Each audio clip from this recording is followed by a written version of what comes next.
তওবা করেছি, রোজা রাখতেছি, যে রোজা আমার বিড়ি খাওয়া বন্ধ করতে পারে না, যে রোজা আমার সুদ খাওয়া বন্ধ করতে পারে না, যে রোজা আমার মিথ্যা ছাড়তে পারে না, যে রোজার মধ্য দিয়ে আমি মিথ্যা ছাড়তে পারি না, যে রোজার মধ্য দিয়ে আমি গীবত ছাড়তে পারি না, রাসূল বলেছেন সে শুধু না খেয়ে থাকলো, আইয়াদা তুআমাহু ওয়া শারাবাহ, শুধু খাইলো না, শুধু পান করলো না, কিন্তু তার কোনো প্রাপ্তি আল্লাহর দরবারে নাই।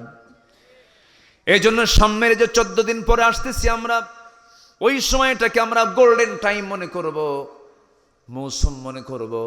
আপনি কি জানেন এই রমজান মাসের প্রত্যেকটা মুহূর্তের দাম আল্লাহ পাক এই জন্য বাড়ায় দিয়েছেন, কারণ ওই মাসে নাজিল হয়েছে কোন কিতাব? বলুন কোন কিতাব? এই কিতাবকে মানলে পরে আমার দামটা কমে যাবে না বেড়ে যাবে? বেড়ে যাবে। আমার বন্ধুগণ, রোজাদার যদি খাদ্যে ভেজাল দেয়, রোজাদার যদি মিথ্যা কথা বলে, রোজাদার যদি গীবত শিকায়াত করে, রোজাদার যদি মিথ্যা সাক্ষী দেয়, সে রোজাদারের রোজা কি আল্লাহর দরবারে কবুল হবে নাকি? কবুল হবে না। নামাজও কবুল হবে না, কোনো ইবাদত কবুল হবে না। আমার বন্ধুগণ, খাদ্যে ভেজাল দেওয়ার যে কত বড় অপরাধ, ছোট্ট একটা উদাহরণ দিলে স্পষ্ট হয়ে যাবে। আল্লাহ তাআলা প্রত্যেক বান্দার মধ্যে কম বেশি অসুখ দিয়েছেন। যে আল্লাহ অসুখ দিয়েছেন সে আল্লাহ মনে হয় ওষুধ দেন নাই? হ্যাঁ, অসুখ থাকলে তার ঔষধ আছে না নাই? আসতে বলবেন না, আছে। হয়তো আমরা খুঁজে পাই না, আর খুঁজে পেলেও নষ্ট করে ফেলি। যেরকম এই খুলনা অঞ্চলের একটা শ্রেষ্ঠ ওষুধ কোম্পানি আছে। এসো কোরআনের ছায়া তলে সমবেত হই, এসো আল্লাহ ও রাসূলের অনুগত হই। ফ্যাক্টরি যেটা, ফার্মেসি যেটা, এই ডিপার্টমেন্টকে সম্পূর্ণ ছেড়ে দিয়েছেন মৌমাছির হাতে। মানুষকে দেন নাই, কারণ মানুষ ভেজাল। মানুষ কি বলেন? ভেজাল। তাও এই মৌমাছিগুলো সব জায়গায় বাসা বাঁধে না, তারা গাছের ডালে বাসা বাঁধে, পাহাড়ের পদদেশে বাসা বাঁধে, ঠিক কিনা বলেন? কি সুন্দর করে বাসা বাঁধে। এই মৌচাককে কেন্দ্র করে, মৌমাছিকে কেন্দ্র করে কার্ল ভন ফ্রিজ নামে একজন জগৎ বিখ্যাত একজন বিজ্ঞানী এই মৌচাক মৌমাছি নিয়ে গবেষণা করতে গিয়ে 1973 সালে তাকে সুইডিশ একাডেমি তাকে নোবেল পুরস্কার দেয়। কি পুরস্কার দেয় বলেন? নোবেল পুরস্কার দেয় 3টা তথ্য দেওয়ার জন্য। কটা তথ্য? 3টা তথ্য। এই 3টা তথ্যের ভিতরে 1 নম্বর তথ্য তিনি বলেছেন, মধুগুলো যে সংগ্রহ করে কোনো পুরুষ মৌমাছি নয়, ফিমেল ওয়ার্কার বি, মহিলা কর্মী মৌমাছি। অথচ আল্লাহ রাব্বুল আলামিন এই তথ্য 1500 বছর আগে জানায় দিয়েছেন কোরআনে। জোরে বলে সুবহানাল্লাহ। ওয়া আওহা রাব্বুকা ইলান নাহলি আনিত্তাখিযি মিনাল জিবালি বুয়ুতা। আমি মৌমাছিকে ওহী দিলাম, গাছের ডালে পাহাড়ের পদদেশে সুন্দর করে বাসা বানাও, এই ওহীটা দিয়েছি আমি, পুরুষ মৌমাছিকে নয়। আনিত্তাখিযি মিনাল জিবালি বুয়ুতা, কর্মী মহিলা মৌমাছিকে। জোরে বলেন সুবহানাল্লাহ। নাম্বার 2 হলো, তিনি প্রমাণ করেছেন, বিজ্ঞানী প্রমাণ করেছেন, একটা কর্মী মৌমাছি যখন নতুন ফুলের বাগান অথবা উদ্যান পেয়ে যায়, তখন সে সমস্ত মৌমাছিগুলোকে গ্রুপ মেসেজ করে। কি মেসেজ? গ্রুপ মেসেজ কাকে বলে? যুবকরা তোমরা তো বুঝতেছো, গ্রুপ মেসেজ মানে কি? একসঙ্গে একা পায় না, সবাই পায়, সবাই পেয়ে যায়। এই গ্রুপ মেসেজটা যে করলো, এই যে তথ্যটা বিজ্ঞানী কার্ল ভন ফ্রিজ প্রমাণ করলেন, তথ্য দিলেন তার 1500 বছর আগে। এটা পুরাতন তথ্য, আল্লাহ রাব্বুল আলামিন দিয়েছেন। আর এই বিজ্ঞানী এই গ্রুপ মেসেজের নাম দিয়েছেন ওয়াগাল ড্যান্স। বিশ্বব্যাপী সাড়া ফেলে, কিন্তু আল্লাহ রাব্বুল আলামিন 1500 বছর আগে বিশ্ববাসীকে জানায় দিয়েছেন, সুম্মা কুলি মিন কুল্লি সামারাতি ফাসলুকি সুবুলা রাব্বিকি যুলুলা। জোরে বলুন আল্লাহু আকবার। আমার বন্ধুগণ, নাম্বার 3 হলো, এই বিজ্ঞানী প্রমাণ করলেন প্রত্যেক মৌমাছি তারা যখন মধু আহরণ করে যখন নিয়ে আসে মৌচাকের দিকে, তখন কিন্তু সে মুখে বহন করে নিয়ে আসে না। তার স্টমাক হলো 2টা। কয়টা বলেন? 2টা স্টমাক। একটা হলো হানি স্টমাক। কি স্টমাক? হানি স্টমাক মানে হচ্ছে মধু রাখার স্টমাক। মধু রাখার জায়গা আলাদা, আর তার হজম করার জায়গা, খাবারের জায়গাটা আলাদা। আল্লাহ রাব্বুল আলামিন 2টা পার্ট রেখেছেন, 2টা ডিভাইস রেখে দিয়েছেন। হানি স্টমাকের ভিতরে সেই মধুগুলোকে রিজার্ভ করে সে উড়ে উড়ে চলে আসে মৌচাকে সেইটাকে রিজার্ভ করে। আল্লাহ রাব্বুল আলামিন বিজ্ঞান বলতেছে তার পেট থেকে মধু বের হয়। আল্লাহ ১৫০০ বছর আগে জানায়া দিয়েছেন কোরআনে পেট থেকে মধু বের হয়। জোরে কোন সুবহানাল্লাহ। আলেম ওলামা যারা আছেন দেখেন কি সুন্দর মিলে যাচ্ছে। ইয়াখরুজু মিন বুতুনিহা মিন বাই يخرج من بطونها شراب مختلف ألوانه فيه شفاء للناس إن في ذلك لآية لقوم يتفكرون জোরে বলুন আল্লাহু আকবার। يخرج বের হয় মিন বুতুনিহা, ওই কর্মী মহিলা মৌমাছির পেট থেকে বের হয় শারাবুন পানীয় অর্থাৎ মধু, মুখতালিফুন আলওয়ানুহু বিভিন্ন রং বেরঙ্গের। মধুর রং কি একরকম নাকি? এক একটা ফুলের এক একটা রং থাকে। শারাবুন মুখতালিফুন আলওয়ানুহু ফিহি, যার মধ্যে শিফাউল লিন্নাস, গোটা পৃথিবীর সমস্ত মানুষের জন্য মরা রোগ ছাড়া সমস্ত রোগের ঔষধ আছে। জোরে বলি সুবহানাল্লাহ। আরো আশ্চর্য হবেন, একটু কান লাগান, কানটা খরগোশের মতো করে মনোযোগ দিয়ে কথাগুলো শোনান। আল্লাহ আমাকে কত ভালোবাসেন, আমি তো আল্লাহকে ভুলে থাকি। দেখুন আমার যেন অসুখ না হয় কি ব্যবস্থা তিনি করেছেন। একটা মৌমাছি যখন 1 পাউন্ড মধু যদি সংগ্রহ করতে নেয়, 1 পাউন্ড মধু সংগ্রহ করতে 550 মৌমাছি কি 20 লক্ষ ফুলে ভ্রমণ করতে পারলেই 1 পাউন্ড মধু সংগ্রহ হয়। অর্থাৎ 550 মৌমাছি 20 লক্ষ ফুলে ভ্রমণ করতে পারলেই তখন 1 পাউন্ড মধু তৈরি হয়। জোরে বলি সুবহানাল্লাহ। অর্থাৎ একটা মৌমাছিকে 80,000 কিলোমিটার পথ পাড়ি দিতে হয়। অন্য গবেষণায় এসেছে 14.5 লক্ষ কিলোমিটার পথ পাড়ি দেওয়ার পর 1 পাউন্ড মধু তৈরি হয়। আমার বন্ধুগণ চিন্তা করে দেখুন, আমরা যদিও 1000, 1200, 1500, 2000 টাকা কেজি মধু আমরা কিনে খাই, বলুন তো পৃথিবীর কোনো মানুষ এই মৌমাছির শ্রমের মূল্য কি টাকা দিয়ে কোনোদিন কিনতে পারবে নাকি? 14.5 লক্ষ কিলোমিটার মানে হলো গোটা পৃথিবীকে 2-3 বার ঘোরা সম্ভব। যেরকম সুবহানাল্লাহ। এই ট্রাভেলিং চার্জ কি কেউ পৃথিবীর কেউ দিতে পারবে নাকি? এখন বলেন এই মধুর ভিতরে যদি কেউ কুষ্টিয়ার মিষ্টির শিরা যদি ঢুকায় দেয়, তারা ফাঁসি হওয়া দরকার। একবার না বারবার? আস্তে কোন করে, একবার না বারবার? রোজাদার কি ভেজাল করতে পারে নাকি? ইমানদার কি ভেজাল করতে পারে নাকি? একজন নামাজি কি ভেজাল করতে পারে নাকি? একটু কান লাগান, কথায় তো বহুদূর চলে গেছিলাম, আবার লাইনে আসি। 1 নাম্বার কাজ হলো আমরা তওবা করব। মাফ করবেন কে? আস্তে তওবা করব, মাফ করবেন কে? বলেন আল্লাহ মাফ করবেন। এবার আল্লাহ রাব্বুল আলামিন সুন্দর করে 2 নাম্বার বলছেন, ইল্লা মান তাবা ওয়া আমানা ওয়া আমিলা সালিহান ফাউলাইকা ইউবাদদিলুল্লাহু সাইয়্যাতিহিম হাসানাত ওয়া কানা আল্লাহু গফুরার রহিমা। জোরে বলুন আল্লাহু আকবার। আল্লাহ রাব্বুল আলামিন বলেন নাম্বার 2 হলো যারা ঈমান আনবে। হয়তো এখন বলবেন হুজুর এত সহজ বিষয় না আপনি আলোচনা করছেন, ঈমান যারা আনবে। আমরা তো ঈমান আনছি, শুধু আমি না, আমার বাপ শুদ্ধ ঈমানদার। আছে না এরকম লোক? আছে না বলার? আমার বাপ ঈমানদার ছিল, আমারও তো ঈমানদার। কিন্তু বাপ ঈমানদার হলেই কিন্তু সন্তান ঈমানদার হয় না। ঈমান কি বংশের সূত্রে পাওয়া জিনিস না? ঈমানদার হতে হয়। বলেন ঈমানদার হতে হয়। ঈমানদার কি বংশসূত্রে পাওয়া যায় নাকি? না। ব্রাহ্মণের ছেলে ব্রাহ্মণ হতে পারে,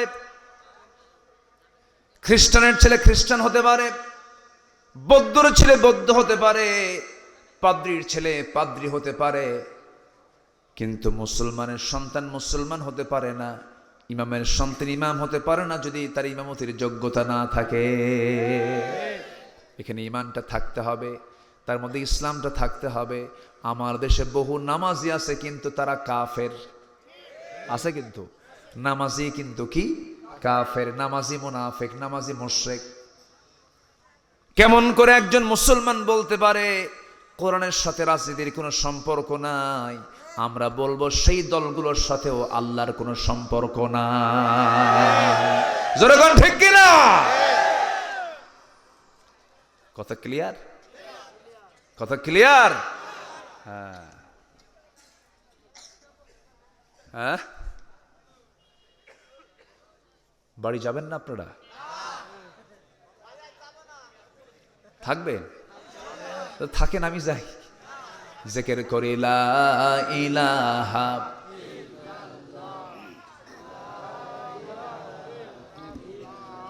আরো জোরে লা ইলাহা, আরো জোরে লা ইলাহা, সুবহানাল্লাহ আলহামদুলিল্লাহ লা ইলাহা, আরো জোরে লা ইলাহা, লা ইলাহা ইল্লাল্লাহ মুহাম্মাদুর রাসূলুল্লাহ সাল্লাল্লাহু আলাইহি ওয়াসাল্লাম। সবাইকে জান্নাত পেতে রাজি আছেন নাকি? সবাইকে জান্নাত পেতে রাজি আছেন? নামাজ পড়তে সবাইকে রাজি আছেন নাকি? নামাজ আছে যেখানে জান্নাত আছে সেখানে নামাজ পড়বেন। কারা কারা একটু হাত তুলে দেখান তো দেখি। জোরে বলি ইয়া আল্লাহ, আমাদেরকে 5 ওয়াক্ত সালাত আদায় করার তৌফিক তুমি আল্লাহ দিয়া দাও। জোরে বলি আমিন, আরো জোরে আমিন। হাত নামান। নাম্বার 2 হলো ঈমান আনবো। কি আনবো বলেন? ঈমান। আমার দেশে বহু লোকের নামই আছে ঈমান আলী, আছে না? নাম আছে হলো ফরোজ আলী, নাম হলো ফজর আলী। ঘুম থেকে ওঠে সকাল 10টায়। নাম কি রাখছে? ফজর ওঠে কয়টায়? ওর ফজর হয় কয়টায়? 10টায়। নাম হলো রমজান আলী। রমজান মাসে দুপুর বেলা ভাত খায়। নাম হলো আতর আলী, গোটা গায়ে গাজার গন্ধ। নাম হলো হিম্মত আলী, সাইকেলের চাকা বাস চলে শীত হয়ে পড়ে। নাম হলো খোকা মিয়া, বয়স হলো 80 বছর। আছে কিনা বলেন? আছে কিনা? নাম হলো বাদশা মিয়া, ভিক্ষা করে। কি তোমার নাম কি? বাদশা মিয়া। কি করো? ভিক্ষা করি। নাম দিয়ে তো কোনো কাম হবে না। নাম হলো লাল মিয়া, কিন্তু লোকটা কালো। লোকটা কি বলেন?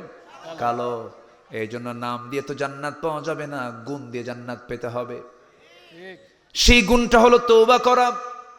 নাম্বার বলেছি 2, সেটা হলো ঈমান আনা। এই গুণগুলো আমরা অর্জন করব, ঈমানটাকে মজবুত করব, ঈমানকে ক্যান্সার আক্রান্ত করব না। সাহাবাদের ঈমানগুলো কত মজবুত ছিল। নবীজি হিজরত করে মক্কা থেকে মদিনায় চলে গেছেন। মক্কা থেকে মদিনায় চলে গেছেন। একজন সাহাবীর কানে যখন সংবাদ গেল, বউকে বলেন, বউ আমার চলো আমরাও যাই। 2 জন স্বামী স্ত্রী একটা সন্তানকে নিয়ে তারা রওনা দিয়েছেন। ঘর বাড়ি ছেড়ে স্বামী স্ত্রী সন্তান একটা নিয়ে রওনা দিয়েছেন মদিনার পথে। রাস্তার মধ্যে শ্বশুর বাড়ির লোকজন এসে বউটাকে জোর করে ধরে নিয়ে চলে যাচ্ছে। নিজের ভাইয়েরা, ছোট্ট ছেলের সন্তান 4 বছর, তাকে জোর করে নিয়ে চলে গেল। বলল, আবু সালমা তুমি আমাদের জামাই, বউটা তোমার সঙ্গে দিতে চাই, শর্ত হলো তোমার মদিনায় যাওয়া যাবে না। ভাইরা বলল, ভাইরে তুমি আমার আপন ভাই, সন্তান তোমাকে দেব, শর্ত হলো তোমার মক্কায় মদিনায় যাওয়া যাবে না। আবু সালমা কতগুলো শুনে বললেন, শোনো, আমার বউকে তোমরা আমার কাছ থেকে ছিনিয়ে নিতে পারো, আমার সন্তানকে ছিনিয়ে নিতে পারো, কিন্তু আমার ভিতরে থাকা যে ঈমান, সেই ঈমানকে তোমরা আমার ছিনতাই করে ছিনিয়ে নিতে পারো না। জোরে কোন সুবহানাল্লাহ। থাকো আমার বউ, থাকো আমার সন্তান, থাকো আমার ভাইরা, আমার আত্মীয় স্বজন, সব তোমরা থাকো। যে মক্কার জমিনে রাসূল নাই, সেই মক্কার জমিনে আমি আবু সালমা থাকতে পারবো না। মদিনায় চলে গেলেন। এটার নাম ঈমান। এটার নাম কি বলেন? ঈমান। চলে গেলেন মদিনায়। মদিনায় যাওয়ার পরে 1 বছর চলে গেল। আবু সালমার স্ত্রী উম্মে সালমা চোখের পানি ফেলে ফেলে কান্দে। তাকে আটকায় রেখেছে তার বাপ মা, বের হতে পারেন না। লুকোচুরি করে একদিন করলেন কি, ঘর থেকে বের হলেন, ছেলেটাকে লুকায় নিলেন। মা ছেলে 1 বছর পর তারা রাতের আধারে লুকায় লুকায় বের হয়েছেন মক্কা থেকে। অনেক পথ পাড়ি দিয়ে কষ্ট করে মদিনা পর্যন্ত চলে গেছেন। ফজরের সময় হয়ে গেছে, আজান হয়ে গেল। রাসূল নামাজটা মদিনার মসজিদে পড়ালেন। আজান শেষ, নামাজ শেষের পর একটা এলান জারি হলো, আসসালাতু আলাল মাইয়িত, জানাজার নামাজ শুরু হবে কার? গত রাত্রে আবু সালমা দুনিয়া থেকে বিদায় নিয়েছেন। উম্মে সালমা ভিতরে ঢুকলেন মদিনার, ওইদিকে আবু সালমা তার স্বামী দুনিয়া থেকে বিদায় নিলেন। আহারে, আমার নবীজি জানাজা পড়ায়া দিলেন। এক সাহাবী এসে বলছেন, ইয়া রাসূলুল্লাহ, আবু সালমা দুনিয়া থেকে বিদায় হলো, কিন্তু হুজুর উম্মে সালমা তার স্ত্রী তার সন্তান সহ হাজির হয়ে গেছে। আমার নবীজি কেঁদে ফেললেন, বলেন, আহারে আমার আবু সালমার কি নসিব, উম্মে সালমার কি নসিব। তারা স্বামী স্ত্রী একটা বছর পরে তারা আবার পরিচয় হতে পারলো না, এক জায়গায় হতে পারলো না। রাসূল তাদের জন্য দোয়া করে দিলেন। আমার বন্ধুগণ, আবু সালমা এবং উম্মে সালমার দাম্পত্যময় জীবনটা খুব সুখময় ছিল। একদিন দুজন গল্প করতে করতে নির্জন পরিবেশে তারা একাকী গল্প করতেছিল। গল্পের মাঝে এক সময় এক পর্যায়ে উম্মে সালমা বলে ফেলছেন, আমার স্বামী আবু সালমা, আমি আপনাকে একটা প্রশ্ন করতে চাই। কি প্রশ্ন বলো? আমি যদি আপনার আগে মরে যাই, আমার মৃত্যুর পরে আপনি কি আমার জায়গায় অন্য কোনো নারীকে নিয়ে আসবেন নাকি, মানে আপনি বিয়ে করবেন নাকি? আবু সালমা মুস্কি মুস্কি হাসি মেরে বলছেন, উম্মে সালমা, আমি তোমাকে দারুণ মোহাব্বত করি, দারুণ লাইক করি, তুমি কি বলতে চাও বলো, কেন আপনি ভালো করে বলুন, আপনি কি বিয়ে করবেন নাকি? এবার আবু সালমা উল্টা প্রশ্ন করছেন, তোমার কাছে যেটা পছন্দ হবে আমি সেটাই করব, বলো, আমি তোমাকে দারুণ ভালোবাসি।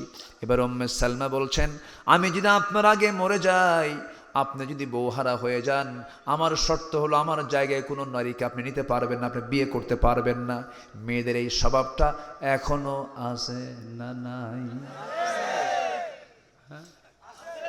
আছে, আছে, সব কিছু দেবে, শুধু যদি কন শোয়ার আগ দিয়ে, শোনো বিয়ে কিন্তু আমার আরেকটা করতে হবে, তাহলে কিন্তু কাম সারা।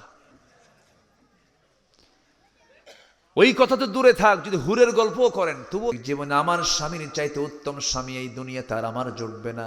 এই জাগতিক জীবনে আমি কোনো স্বামী গ্রহণ করতে চাই না, আমার স্বামীর কোনো প্রয়োজন নাই। কিন্তু আমার আল্লাহ তাআলা আবু সালমার দোয়া কবুল করে নিয়েছেন বহু আগে। আল্লাহ পাক তার ফেরেশতাকে পাঠায় দিয়ে রাসূলকে জানায় দিলেন, হে রাসূল, উম্মে সালমার জন্য পৃথিবীতে একজন পুরুষ উপযুক্ত, সেটা হচ্ছেন আপনি, বিশ্ব নবী মুহাম্মদ সাল্লাল্লাহু আলাইহি সাল্লাম। জোরে বলি আল্লাহু আকবার। ঈমান আনার পরে যদি আপনি ত্যাগ স্বীকার করতে পারেন, ঈমানের পুরস্কার কে দেন? আসতে বলবেন না, কে দেন? কে দেন? ধৈর্য ধরলে ঈমানদারের জন্য আল্লাহ পাক পুরস্কার দিয়ে দিবেন। আল্লাহ পাক বলছেন, ওয়ালা তাহিনু ওয়ালা তাহজানু ওয়া আনতুমুল আ'লাউনা ইন কুনতুম মুমিনিন। হতাশ হবে না, নিরাশ হবে না, তুমি যদি সত্যিকারের মুমিন হতে পারো, আমি তোমাকে বিজয় দিয়ে দেব, আমি তোমাকে পুরস্কার দিয়ে দেব। কার কথা? আল্লাহর কথা। অতএব ঈমান ভালো করে আনার দরকার আছে না নাই? আসতে বলবেন না, আছে না নাই? ঈমান এনেছেন সাহাবায়ে কেরাম, কি তেজোদ্দীপ্ত ঈমান! জিহাদের ময়দানে যুদ্ধ করতে গিয়া কাপড় পর্যন্ত পরতে পারেন নাই সেই সাহাবী, যে সাহাবী একদিন যে কাপড় পরতেন অন্যদিন সে কাপড় পরতেন না। মডেলিং ছিলেন তিনি, যে আতর একদিন লাগাতেন সেই সেন্টটা দ্বিতীয় দিন লাগাতেন না। রাস্তা দিয়ে যখন যেতেন তিনি, তখন মানুষ বলতে এই দিক দিয়ে অবশ্যই ওই লোকটা গেছে, মুসআব বিন আমির গেছে। পোশাক আলাদা, সুগন্ধি আলাদা, মডেলিং আলাদা। কালেমা পড়লেন, মুসলমান হয়ে গেলেন, এতটা সিম্পল হয়ে গেলেন, সমস্ত সম্পদগুলো তার কাছ থেকে ছিনতাই হয়ে গেল, সব নিয়ে চলে গেল। এতটা অসহায় হয়ে গেলেন, নবীর সঙ্গে হিজরত করে চলে গেছেন। যুদ্ধের ময়দান যখন চলে আসছে, যুদ্ধের ময়দানে সেই বিলাসী সাহাবী, অত্যন্ত খরচ করতেন যে সাহাবী, আতর লাগাতেন, সেন্ট লাগাতেন, কাপড় নতুন নতুন পরতেন, কিন্তু যুদ্ধের ময়দানে যখন তিনি যুদ্ধ করতে গেছেন, সেই সময় খালি একটা চাদর গায়ে দিয়ে যুদ্ধ করতে গেছেন। যুদ্ধ করতেন, এক পর্যায়ে তিনি শাহাদত বরণ করলেন। সাহাবে কেরাম তাকে কাফন দাফন করবেন, কিন্তু পারতেছেন না। সাধারণত জিহাদের ময়দানে যারা শহীদ হয়ে যায়, গোসল করানো হয় না, অন্য কোনো কাফনের কাপড় দেওয়া হয় না। যে কাপড় পরে তারা শহীদ হয়ে যায়, সেই কাপড় রক্তমাখা কাপড় দিয়ে তাকে দুনিয়া থেকে বিদায় দেওয়া হয়। কিন্তু সেদিন তিনি এত ছোট্ট কাপড় পরে যুদ্ধে অংশগ্রহণ করেছিলেন, একটা ছোট্ট চাদর, যে চাদর দিয়ে মাথা ঢাকলে পা ঢাকে না, পা ঢাকলে মাথা ঢাকে না। বুখারী শরীফের হাদিস এটা আসছে। পা দিলে পরে মাথা ফাঁকা থেকে যায়, মাথায় চাদর দিলে পরে পা ঢেকে যায়। রাসূলের কাছে পরামর্শ চাওয়া হলো, হুজুর কি করব আমরা? আমরা তাকে দাফন করতে পারছি না কাপড়ের অভাবে। রাসূল বলছেন, শোনো, যে চাদর নিয়ে সে শাহাদাত বরণ করেছে সেই চাদরের অংশটুকু দিয়ে মাথাটা ঢেকে ফেলে দাও, আর পায়ের যে অংশটুকু আছে পায়ের অংশটুকু ইস্কির নামক ঘাস দিয়া তার পায়ের অংশটুকু ঢেকে দিয়ে তাকে দাফন করে দাও। যেরকম সুবহানাল্লাহ। এটা হলো মজবুত ঈমান। কি ঈমান বলেন? মজবুত ঈমান। অভাব পড়ে গেছে, ঈমান ছুটে গেছে, এরকম আছে না নাই? আছে না নাই বলেন? আমার নবীজি মক্কা থেকে মদিনায় হিজরত করলেন। মক্কারও একজন বড় সাহাবী ছিলেন, বিশাল বড় ধনী মানুষ, হাজার হাজার কোটি টাকার মালিক। যখন শুনলেন রাসূল মক্কা থেকে মদিনায় চলে গেছেন, বউরা কালেমা পড়ে নাই, সন্তানরা কালেমা পড়ে নাই, আব্দুর রহমান ইবনে আওফ করলেন কি, বউ সন্তান ছেড়ে দিয়া কোটি কোটি টাকার বিজনেস সব কিছুকে ফেলে রেখে ছেড়ে দিয়া তিনি চলে গেলেন। পরে তিনি শুনতে পারলেন তারা বড় ব্যবসা আবু জেহেল দখল করছে। কে দখল করছে?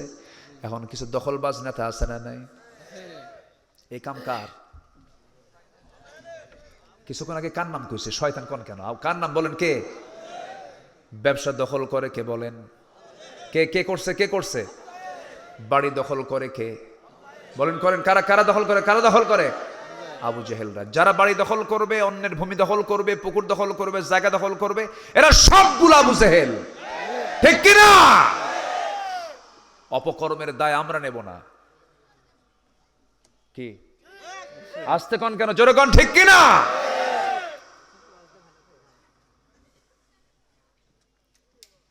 একজন তো পালানোর সময় ভাতও খেতে পারে নাই। জানেন আপনারা? জানেন না আপনারা? ভাত খেতে পারে নাই, কিন্তু রান্না হয়েছে, কপালে জোটে নাই খাওয়া।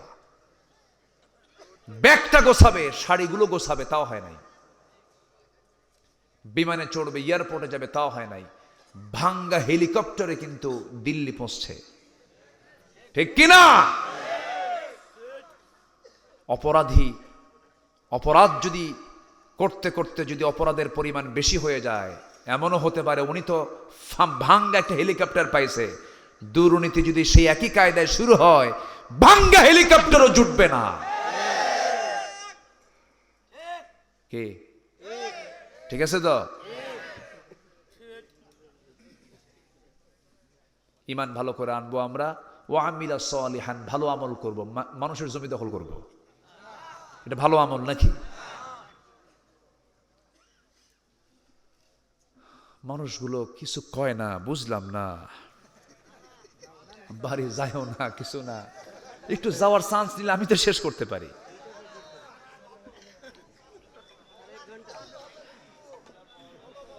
জি বলি আলহামদুলিল্লাহ। জি আমি 3টা পয়েন্ট তো শেষ করব। আমি খুবই খুশি, জানেন, মানে এতগুলো মানুষ বসে আছেন, এত রাত হয়ে গেছে, কিন্তু রাত কিন্তু কম না। গ্রামের মানুষের রাত কিন্তু এটা মেলা রাত। আলহামদুলিল্লাহ বলি আলহামদুলিল্লাহ। ফজর পড়বেন কারা কারা? একটু হাত তুলে দেখেন দেখে, ফজর পড়বেন কারা কারা? অনেকে হাত তোলে নাই, কিন্তু মাঝে মাঝে আমি দেখতেছি, লক্ষ্য করতেছি ওনাদের যে কি সমস্যা হলো। হুজুর মাহফিলে যে আসলাম কেন? ভাত একটু আমি সময় দিচ্ছি ভাই, একটু দেখেন যারা হাত তুললেন না, একটু চিন্তা করেন তো। এই হাতটা আপনার জীবনে তো নাও তুলতে পারেন, আর এই হাত আপনার অবশ্য হয়ে যেতে পারে। চিন্তা করেন ভাই, একটু চিন্তা করেন। সামনে রমজান মাস আসতেছে, একটু চিন্তা করেন ভাই। 5টা ওয়াক্ত নামাজ, বলুন হে আল্লাহ আমাদেরকে 5 ওয়াক্ত সালাত জামাতের সাথে আদায় করার তৌফিক তুমি আল্লাহ দিয়ে দাও। জোরে বলি আমিন, আরো জোরে আমিন, আরো জোরে আমিন। হাত নামান। বউ যদি নামাজ না পড়ে কি করবেন বলেন? হ্যাঁ, একজন কাছে পিটন হবে, পিটন মানে মার্ডার কেস। এটা লক্ষণ খারাপ। আগে অ্যাকশন করে কেউ, যে কইস বিয়ে করে নাই। বউ মারা এত সহজ? বউ মারা সহজ?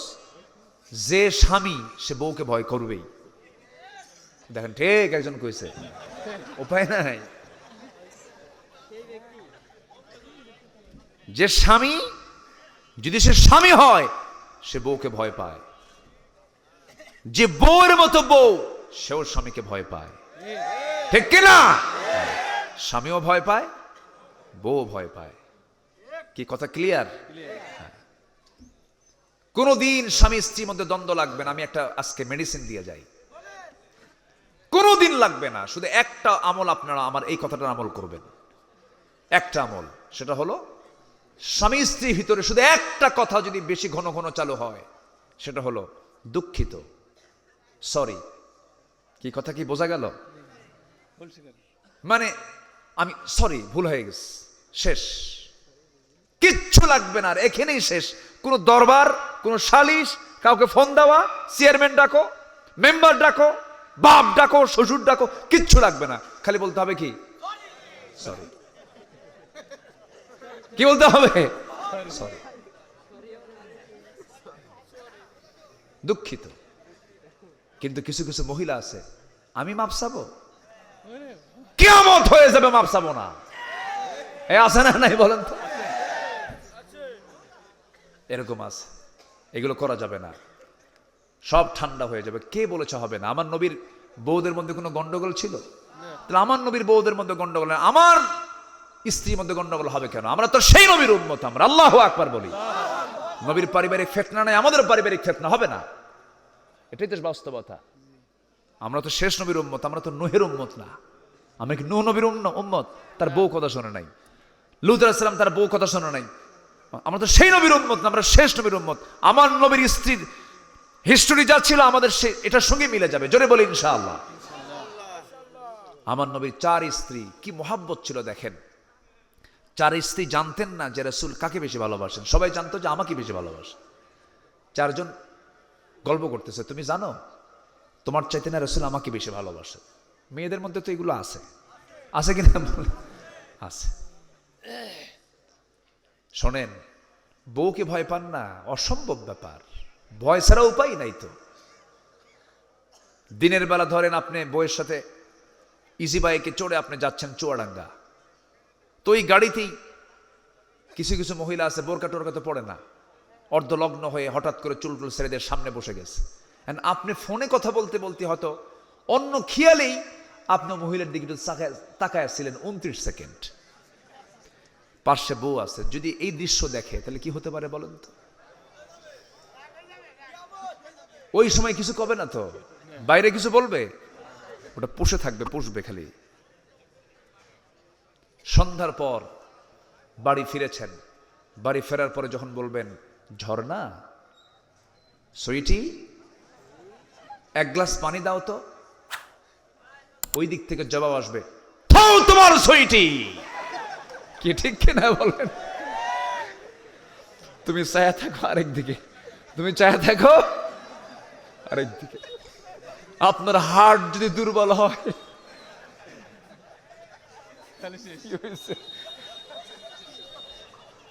কি কষ্ট পাচ্ছেন নাকি আপনারা? ওই বইয়ের ধমক খায় আপনার হার্ট যদি দুর্বল হয়, ডাক্তারের কাছে যেতে হবে।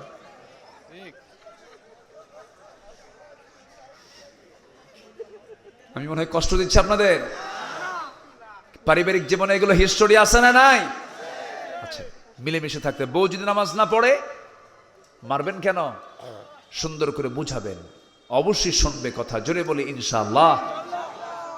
4 স্ত্রী, 4 জনই তর্ক লাগছে, কয় যে জানো রাসূল আমাকে বেশি ভালোবাসেন, জানো আমাকে বেশি ভালোবাসেন। 4 জনই বলে তো সবাই তো কই আমাকে বেশি ভালোবাসেন, চল আমরা নবীর মুখ থেকে শুনবো।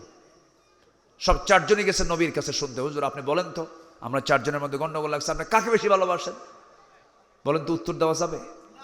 সম্ভব? রাসূল কি এরকম বোকামি করবেন? রাসূল বলেন শোনো, উত্তরটা এখন দেব না, চিন্তা করতে হবে, গবেষণা করে এরপরে বলতে হবে, কালকে বলবো, যাও। পাঠায় দিছে। সন্ধ্যার সময় উনি চিন্তা করেন কি করা যায়, কি বলবো আমি। উনি 8টা খেজুর হাতের ভিতরে নিলেন, 2টা করে ভাগ করলেন, 2টা করে খেজুর তিনি একটা স্ত্রীকে দিবেন, মোট 8টা খেজুর শেষ হয়ে যাবে।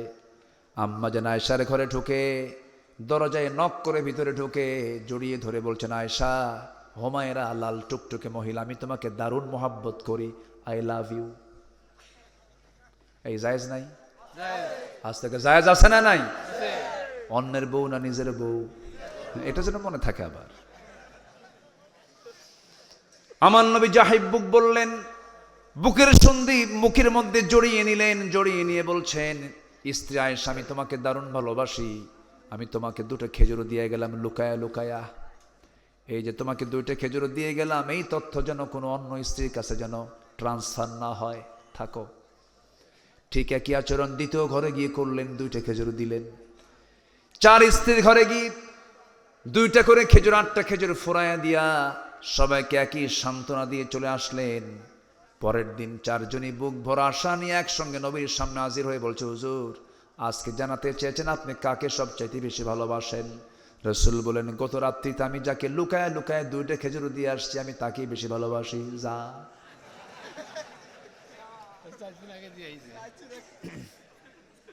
জোরে বলি সুবহানাল্লাহ। রাসূল বলেছেন, যার একাধিক বউ আছে, যদি সমতা রক্ষা না হয়, একটা তরমুজ কেটেছে, তরমুজের এক সাইড লাল কম, আরেক সাইড লাল বেশি, এটাও যদি হয়, কম বেশি যদি হয়, আল্লাহ ধরে ফেলবেন। কি কথা কি বুঝতেছেন আপনারা?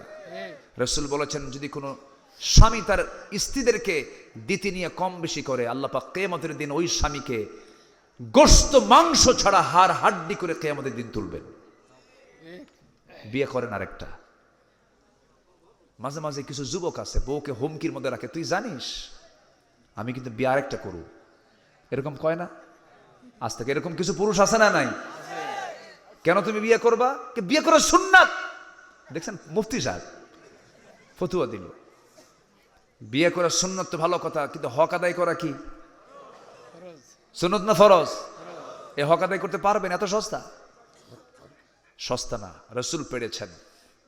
আল্লাহ বলছেন, ফাইন খিফতুম আল্লা তা'দিলু ফাওয়াহিদাতান, তুমি যদি আশঙ্কা করো ইতিদাল করতে পারবে না, আল্লাহ তা'দিলু ফাওয়াহিদান, তখন তোমার জন্য একটাই যথেষ্ট। বলেছেন কে? আল্লাহ। আমার মায়েরা খুব খুশি, হুজুর আপনি খুব ভালো। বিয়ে যদি করতে হয় একাধিক, বিধবাকে করেন, আপনার চাইতে 15 বছরের বড় মহিলাকে করেন। রাসূল তো তাই করছে, ওই সুন্নাত করেন। কি এখন তার কেউ রাজি নাই?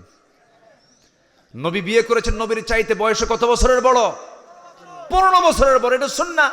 তাহলে আপনি যদি বিয়ে করতেই চান 2টা, তাহলে 15 বছরের একজন বুড়ি মহিলা বিয়ে করেন, এটা সুন্নাত। না জেনে না বুঝে আমরা অনেক কথাই বলি। রাসূল বিয়ে করেছেন কাদেরকে? যাদের কোনো যৌবনই নাই, যুদ্ধের ময়দানে আটকা পড়ে গেছে, স্ত্রীত্বের মর্যাদা দিয়েছেন। নবীজির চাইতে বয়স অনেক বড়, তাদেরকে বিয়ে করেছেন। এবং আম্মাজান খাদিজাকে রাসূল বিয়ে করেছেন 25 বছরের টকবকে যৌবন বয়সে। উনি থাকতে রাসূল দ্বিতীয় কোনো বিবাহ করেন নাই, এবং তিনি বলেছেন, আমার খাদিজা যদি আমার সঙ্গে যদি জীবনের শেষ সময় পর্যন্ত বেঁচে থাকতো, আল্লাহ পাক আমাকে দ্বিতীয় কোনো বিবাহের অর্ডারই দিতেন না। তাহলে কি বোঝা গেল? তাহলে রাসূল বিয়ে করেছেন কার অর্ডারে? আল্লাহর। আর আপনি বিয়ে করবেন কার অর্ডারে? কি কথা বুঝতেছেন কি? সাবধান। হ্যাঁ, যদি আপনি জেনার আশঙ্কা হয়ে যায়, জেনা তো করা যাবে না। জেনা থেকে বাঁচার জন্য আল্লাহ পাক বলছেন, হ্যাঁ জেনা করো না, আকাম কুকাম করো না, বিয়ে করে নাও। কি আমার কথা কি বুঝতেছেন আপনারা? আবার কিছু বউ আছে, যা কর কর, সাইনবোর্ড কিন্তু একটাই, বউ করে ঘরে আনা যাবে না। এরকম কিছু মহিলা আছে না নাই বলেন তো? ওটা আরেক শয়তান। ওরকম শয়তান মার্কা কিছু মহিলা আছে না নাই? স্বামীকে জেনা করতে বলে, তুই জেনা কর, বিয়ে করবি না। আছে না এরকম? আছে না? এটা আবার কেমন কথা? এটাও জায়েজ নাই। আল্লাহ তুমি সবাইকে বোঝার তৌফিক দিয়ে দাও। এত সুন্দর করে একদম মিশে গেছে আপনাদের সাথে আমি আলোচনা করতে গিয়ে, কোথায় থেকে যেন কোথায় চলে গেলাম। 3টা কাজ। কয়টা কাজ বলেন? 3টা। তওবা। আমরা সবাই তওবা করতে রাজি আছে তো? নাম্বার 2, ঈমান আনা। কি আনা বলেন? কি ঈমান আনা? ওই যে ঈমান আলীর মতো ঈমান আনা। হ্যাঁ, ওই যে সাহাবীদের মতো, ঠিক আছে না? জোরে বলি ইনশাআল্লাহ। আচ্ছা, নাম্বার 3 হলো ওয়া আমিলা সালিহান, এবং নেক আমল করা। নেক আমল মানে হলো শুধু ওই তাসবিহ তাহলিল করা নয়, শুধু নফল নামাজ পড়া নয়, শুধু জিকির আজগার করা নয়। নফল নেক আমলের মধ্যে একটা আমল আছে, বিধবার ঘরে কোনো খাবার নাই, একটা গরু কিনে দিলেন। এতিমকে দেখেন কেউ নাই, তার জন্য 1 সেট বই কিনে দিলেন। আমি যেদিন এই হাদিসটা পড়েছি যে বান্দা একটা ইতিমের তত্ত্বাবধান করবে আল্লাহ রাব্বুল আলামিন তাকে এত সওয়াব দিবেন। রাসূল বলেছেন আমি এবং ওই ইতিমের তত্ত্বাবধান করে জান্নাতের মধ্যে কাফিলুল ইয়াতিমের সাথে আমি জান্নাতের মধ্যে 2 নখের দূরত্ব অবস্থান করব। জোরে বলেন সুবহানাল্লাহ। সেই দিন থেকে আমি একটা ইতিমখানা নিজেই চালাই। ওই হাদিসটা যেদিন পড়ছি কাল্লা এই চান্স আমি দুনিয়াতে ছাড়তে চাই না। আমি একটা ইতিমখানা নিজেই চালাই। ওদের দিকে তাকালে মনে হয় সন্তানগুলো আমারই সন্তান। আমি যখন ঢুকি ইতিমখানায় সব বাচ্চাগুলো ঝাঁক মেরে এসে আমাকে জড়িয়ে ধরে, বাপটা নাই, নিজের মধ্যে একটা আত্মতৃপ্তি চলে আসে। এগুলো নেক আমল। এগুলো কি আমল বলেন তো? নেক আমল। বোন সম্পত্তি পাবে, বোনকে বুঝাই দেবো, কৃপণ হব কেন, এটা নেক আমল। দেখবেন অনেক হাজি আছে হজ করে আসে 3 বার 4 বার, বোনের সাথে সম্পর্ক নাই, কেন? জমিনিতে আসে দেখে কথা কয় না। শোনেন, এখন গেলে কিন্তু খবর আছে, যে যাবে ভাববো ও বোনের সম্পত্তি দেবে না, এই জন্য চলে যাচ্ছে। বসেন, ঘরে ঘরে এই সমস্যা আছে না নাই বলেন তো? বোনকে সম্পত্তি দেয় না, এই দেশের অধিকাংশ লোকই দেয় না। বোন যে সম্পদ পায় এটা ভাবেই না, কিসের রে বোন পাবে, বোন কিসের জন্য পাবে, আছে কিন্তু এরকম। এবং গ্রামের মাতব্বর কিছু শয়তান আছে, টাকা খায়া উল্টা ভাইদের পক্ষে কথা বলে, এরকম কিছু মাতব্বর আছে না নাই? মাতব্বরি করো, আল্লাহর সীমানা, আল্লাহর হুকুম উল্টা পাল্টা করে আরেকজনের বিরুদ্ধে রায় দিয়ে দিবা, বনের সম্পত্তি থেকে বনকে মাহরুম করবা, কিয়ামতের দিন জাহান্নামে যেতে হবে তোমাকে। যা পাবে দিয়ে দিবেন। মারা গেছে বাপ, পরের দিন ডাকবেন, কোনো কুলখানি নাই, কোনো জিয়ারত নাই, এতিমখানায় মাল টাকা পয়সা দিয়ে দিবেন, খরচ টরচ দিয়ে দিবেন, সবাইকে ডাক দিয়ে বলবেন বোন তোরা যা পাস সমান সমান ভাবে নিয়ে নে, দোকান 10টা তোর 2টা নিয়ে যা, বিলের জমি ওখান থেকে নিয়ে যা, মার্কেট ওখান থেকে নিয়ে, যেখানে যেখানে আছে সেখান থেকে তোমার যে অংশ তুমি বুঝে নাও। কি আসতে কন কেন? এটার নাম নেক আমল। এটার নাম কি? নেক আমল। বোনকে দেয় না, বোনকে আরো পাম্পট্টি দেয়, জানেন? মেয়েরা তো প্রশংসায় পঞ্চমুখ। কিছু ভাই আছে খুব চালাক, বোনদেরকে ডাক দিয়া পার্শ্বে বসাইয়া গল্প গুজব করে, কি কি নেয়? কুমিল্লার রসমালাই, টাঙ্গাইলের চমচম, নাটোরের কাঁচাগোল্লা, বগুড়ার দই, যশোরের খই, চুয়াডাঙ্গার কি পান, আচ্ছা যাই হোক, মিষ্টি পান, সবগুলো নিয়ে বসে শীতকালে দাওয়াত দেয়, জ্যৈষ্ঠ মাসে দাওয়াত দেয়, বোনকে সব খাওয়ায়া দিয়া, মিষ্টি টিষ্টি খাওয়ায়া দিয়া বোনের জন্য 2 ভরি স্বর্ণের চেন কিনে নিয়ে আসে।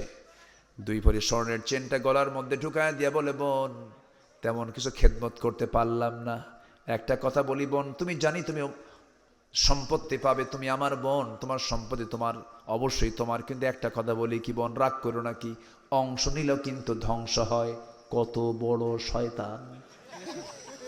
কি আছে না নাই বলেন তো? অংশ নিলে ধ্বংস হয়। এগুলো হলো বদ আমল, জাহান্নামে যাওয়ার আমল। এইগুলো আমলগুলো আমরা যদি বাদ দিতে পারি, বান্দার হক যদি নষ্ট না করি, মহান রব্বুল আলামিন বলছেন বান্দা এই 3টা আমল করলে আমি আল্লাহ নিজে ওয়াদা করছি তোমার সমস্ত সাইয়্যাত গুলোকে, তোমার পাপ গুলোকে আমি আল্লাহ সওয়াব বানায়া দেব। জোরে কোন সুবহানাল্লাহ। আল্লাহ কবুল করুন, জোরে বলি আমিন। এই মাহফিলটা বাস্তবায়ন করতে গিয়ে কত যে কষ্ট করতে হয়েছে আমার রাশেদ ভাইদের, অনেক কষ্ট করতে হয়েছে আমাকে। সেই 1টা বছর আগে যোগাযোগ করে আমার মিলে না, আমার চুয়াডাঙ্গায় মনে হয় মাহফিল আমার এবছরের শেষ, একটাই ছিল মনে হয়, আরেকটা ছিল মনে হয়। আমাদের তো হয় না, আমাদের তো সুযোগ হয় না, গোটা দেশে যেতে হয়, বিভিন্ন জায়গায় যেতে হয়। তো যাই হোক, আমি যে এসেছি, খুশি হয়েছেন তো নাকি? আল্লাহ যেন খুশি হন, জোরে বলি আমিন, আরো জোরে আমিন। জি, মাহফিল কমিটি এই আয়োজনটা মনে করছি, সবার কাছে দোয়া চাই, আমিও দোয়া করি আল্লাহ যেন আমাদের এই সম্পর্ক যেন হাসর পর্যন্ত নিয়ে নেন। আমরা একসঙ্গে জান্নাতে যেতে চাই না ভাই? আমরা জান্নাতের লাইনে থাকবো, টিকিট কাটবো জান্নাতের। বলেন টিকিট কাটবো কিসের? টিকিটটা কোথায় আছে বলেন তো? বলেন কোথায় আছে? কোরআনে। তাহলে একসঙ্গে আমরা মনজিলে মকসুদে পৌঁছতে পারবো, দেখা হবে, কিন্তু জান্নাতেও দেখা হবে। আল্লাহু আকবার বলেন। জান্নাতে দেখা হবে না? হবে। জান্নাত কি একা থাকার জায়গা? আচ্ছা, একা থাকলে কি কোথাও কি মজা আছে নাকি?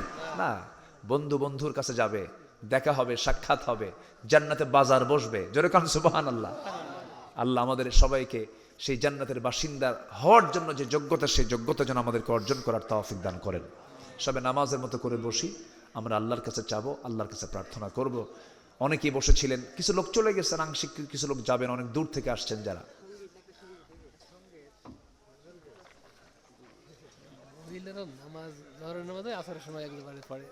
ও আচ্ছা, মেয়েদের নামাজে অনীহা আছে একটু না? হ্যাঁ, তাদের তো একটা অসুখ হয়, আল্লাহ পাক সে অসুখকে মাফ করে দিয়েছেন। অসুখ হলো তোমার নামাজ মাফ, কিন্তু সে অসুখের মেয়াদ হচ্ছে 3 থেকে 10 দিন পর্যন্ত। সে মেয়াদ নিয়ে যায় ঠেলে 25 দিন পর্যন্ত, আর নামাজ পড়ে 5 দিন। নামাজ পড়ে কয়দিন? এত বড় ফাঁকিবাজি করলে কি আল্লাহ মাফ করবেন? না, 3 থেকে 10 দিন পর্যন্ত মেয়াদ। বাকি সময়ও যদি তার যদি অসুস্থতা থেকে যায়, এটা অসুস্থ, এটা রোগ নয়। কি বলে, এটা তার মেনস্ট্রুয়াল টাইম বলে গণ্য হবে না, তার এটা রোগ। রোগকে মাথায় নিয়ে তাকে নামাজটা পড়তে হবে। আল্লাহ যেন মাদেরকে এই আমলগুলো করার তৌফিক দান করেন। নামাজ পরে আদায় করতে হয় না, কিন্তু রোজার মাসে যদি, রোজার ভিতরে যদি তার যদি মেনস্ট্রুয়াল টাইম যদি শুরু হয়ে যায়, তাহলে ঋতুস্রাব শুরু হলে পরে রোজা বন্ধ করবেন। আবার যখন সুস্থমে রোজা রাখবেন, কয়টা কাজা গেল, এটা আবার পরবর্তী মাসে গিয়ে এটা তিনি আদায় করবেন। রোজা আদায় করতে হবে, নামাজ আর আদায় করার দরকার নাই। মেয়েদের জন্য কত সহজ না, কিন্তু লাভ না লস? নামাজ পড়া লাগলো না, এটিকে লাভ হলো না লস হলো? আমাদের আস্তে আস্তে কয় আমাদের লাভ না? রসুল বললেন তো তোমাদের দিনের কিছু নোকসান আছে। রসুল বললেন না তোমাদের দিনের নোকসান আছে? মেয়েদেরকে হুজুর দিনের নোকসান কি, ক্ষতি কি? তোমাদের নামাজ মাঝে মাঝে পড়া লাগে না, এটা তোমাদের লস, আর আমাদের এটা লস নাই। যেরকম সুবহানাল্লাহ। হ্যাঁ,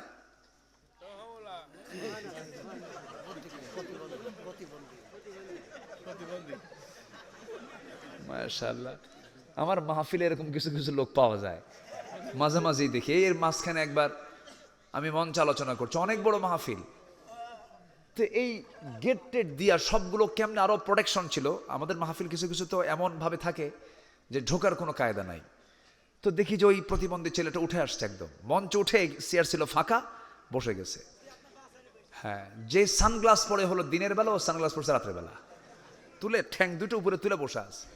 সবাই দেখে হাসে, আমি আর টের পাই না। আমি তাকায় দেখি ওই এ সভাপতি কোন জায়গা থেকে আসলো, ওই সাইজ, বুঝলেন?